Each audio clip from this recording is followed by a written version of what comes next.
Hello everyone, and thanks for tuning into the Financial Investor channel. My name is Brent, and I'm going to quickly go through showing you how I screened ABBV and why I purchased it first as my first stock to own on Robinhood, and while I continue to make additional purchases on that stock. Now, as you know, I'm going to be a long-term investor, so I'm thinking 10, 15, 20, 30 years out. I want to hold stocks that are going to have continued growth. They're going to be increasing their dividends overall. Their current PE ratio is not overvalued, and we're gonna look at other areas here that I use to screen through my stocks. So I did have a list of 60. I did a pretty intensive screening the very first time to find this one, and then I kind of chose it because I didn't see any negatives in it besides a little bit that we'll cover here. But a lot of times, so AbbVie is a popular one that split off from Abbott in 2013. It's a pharmaceutical company in the healthcare sector. It does a lot of nice work in the it's a biopharmaceutical company, and it deals with small drugs.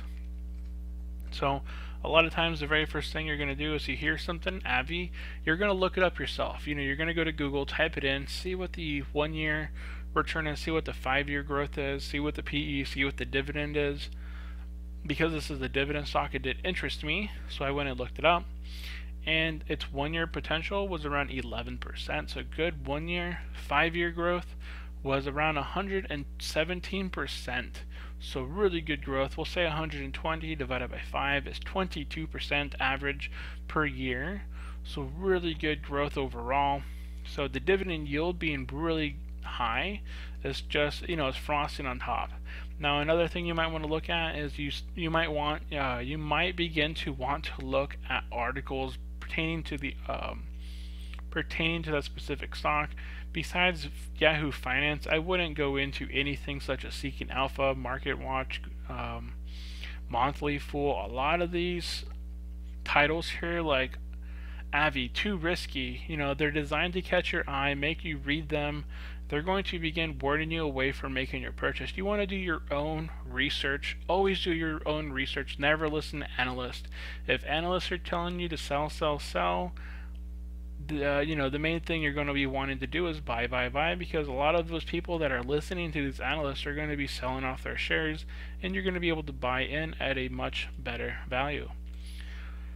So next part on the screening process would be checking out their summary and looking at their earnings. So right now the next earnings date is on July 28th.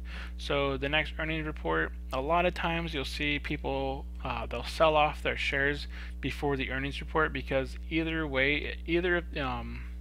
whether the stock goes up or whether it meets it, exceeds it, or goes down, a lot of times those earning reports cause the stocks to go up and down. This is not a very volatile stock, and dividend stocks are not too volatile in the market today. So being that this one has increased 11% over the year and 22% annually, I don't see this one being affected by analysts and earnings. It's met its earnings for the past 4 quarters, so I believe it's going to be exceeding. This has been a good time for the healthcare department and pharmaceuticals. There's lots of stuff that's going on. California is about to legalize marijuana. AbbVie is one of those that is using, it's dabbing in that field. So we're not going to talk too much about that. So we'll check out statistics first. So the very first thing I check out when I'm looking at dividend stocks inside of statistics is I'll take a look down here at the dividend splits. I can see for the past 5 years that it has no dividend yield because it came on the market in 2013. I can see that its annual dividend rate is $2.42 and its annual dividend yield is 3.4%. So right now I bought in at 3.56, so I have a 16% increase, a 0.16% increase over the past dividend yield. So I feel I got it at a pretty decent discount because it is a growing stock. It's not very stale. It has good growth potential. So I am willing to buy it a little bit overvalued, in the sense that we'll talk about here in just a minute, but the trailing yield, I did beat that, so I feel that I did at least buy it in a semi-undervalued field. Now, if we take a look here at our charts, we can see that for the 6 months, the dividend yield right now currently greatly undervalues or outweighs the ABBV price greatly outweighs the yield. So you can see that back in February through March, the yield greatly outweighed the price. That is when the stock would have been the best buy. You would have got the highest yield for the best price. And that stock was very undervalued at that time. Right now, ABBV is not currently undervalued in a sense, but I did beat the annual dividend yield, so that is why I am kind of happy. I wouldn't have made the purchase, but I wanted to get onto Robinhood and begin trading stocks on there, and it was just a good buy. I didn't feel, I don't have any regrets making the purchase. I'm going to continue to purchase. I'm going to wait for maybe a drop again. I can see that it does have periods where it does drop and kind of recorrect itself, and I'm looking forward to the next drop because I'm going to be purchasing additional shares in the stock. So the way I screen all my stocks is I go over to FinViz, and it has a very great and free stock screener. So areas that I like to screen out are, I like to have the country, of course, the USA. I don't like to deal with any external country taxes, like such as Canada, where you might get taxed 50%. So I like to just stick within the USA companies. Next, market cap. I like to have a micro cap of over 50 million. So market cap is just equals the total dollar market value of all of the company's outstanding shares. Pretty good there. Dividend yield, anything between 3 and under 6. I don't care too much about the under, but dividend yield, I want to have it over 3 because I want to have my average portfolio be around 4%. So if I buy some stocks at 3, some stocks at 5, the average will be around 4. And not too much else here in this row. PE, I want under 20. And my estimated potential, my earnings per share growth for the next 5 years, I'm going to say I want over 10%. Whoops, under. I meant over.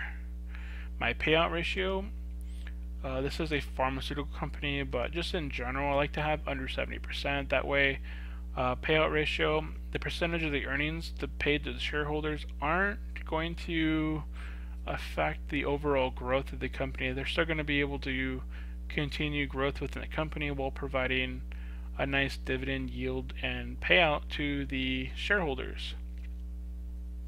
Next, the forward in PE, I want it under 20 as well. Sale growth for the past 5 years, annual growth for the past 5 years, we saw that the annual growth for the past 5 years was over 22%. I think is what it averaged. I'm going to go with just over 10%. And you can see already that we have 4 stocks here remaining. So I think over oh, maybe I went too high there. Over 5%. Yes, 5%. Over 10% is crazy growth for the past 5 years. Over 5% there. Average at volume, I want this at 400,000. I want to know that I can easily buy and sell stocks traded in the security per day. So 400,000 stocks are traded per day. That's a nice easy in and out if I'm going to be looking to buy at a low. Earnings per share. Earnings per share growth this year. I want this over 5%. I want the earnings per share growth for the quarter to be over 5%. I want my return on investment, this is the one I had meant 10%, over 10%. And I want my earnings per share growth for the next year to be over 5%. Now, what does that leave me with? You can see right here we have the ticker ABBV. So this was my initial screening process, and it led me to AbbVie. It met my overall screening process. Now I might go down on my estimated earnings per share growth for the next years, and this might bring up some stocks to look at for the future. We'll talk about that here in just a second. So I can see that the valuation, the current price per earnings is 18.51. The forward is 11.01.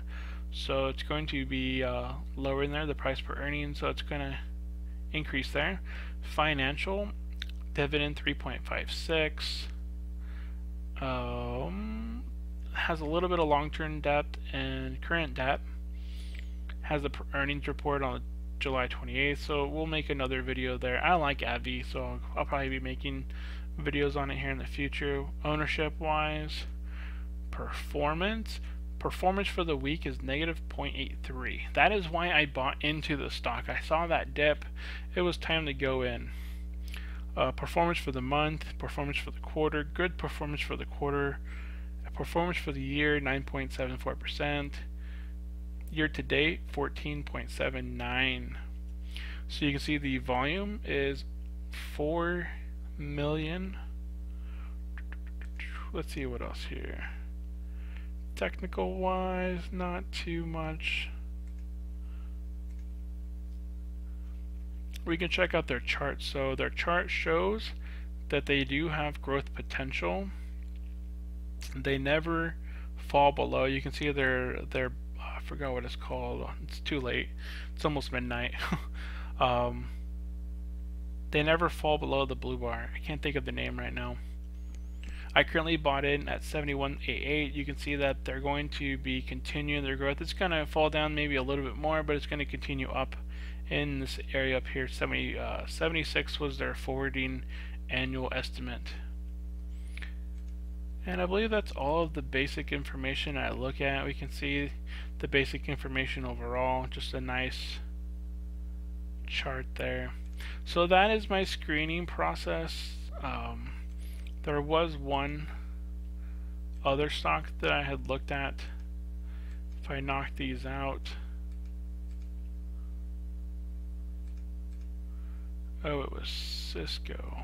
But anyways, that is it for this video. Hopefully you found that informative.